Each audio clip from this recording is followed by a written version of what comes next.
PV Narasimha Rao. ఈయన 9వ ప్రధానమంత్రిగా భారతదేశానికి పనిచేశారు.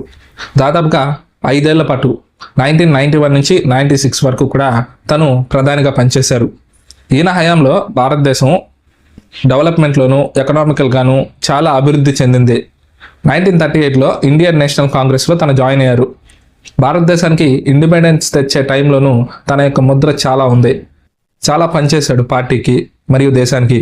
తెలంగాణలోని కరీంనగర్ డిస్టిక్లో ఉన్న వంగర అనే ఒక విలేజ్లో పివి నరసింహారావు గారు జన్మించారు. తన యొక్క విద్యాభ్యాసం Osmania university, university of Bombay మరియు నాగ్పూర్, అందులో తను డిగ్రీ ఇన్ లా సంపాదించారు. పివి నరసింహారావు గారి టైంలో ట్రేడ్ బ్యారియర్స్ మీద ఉన్న చట్టాలని ఎత్తివేశారు. దీంతో ఫారెన్ గూడ్స్ ఇండియాలో అమ్ముకోవచ్చు అనే చట్టాన్ని తను తీసుకొచ్చారు. గవర్నమెంట్ ఇండస్ట్రీస్ మీద కొన్ని చట్టాలని ఉంచింది. ఆ చట్టాలని పివి నరసింహారావు గారి టైంలో తీసేశారు. దాంతో ఇండస్ట్రీస్ అనేటివి కొత్తవి ఆ టైంలో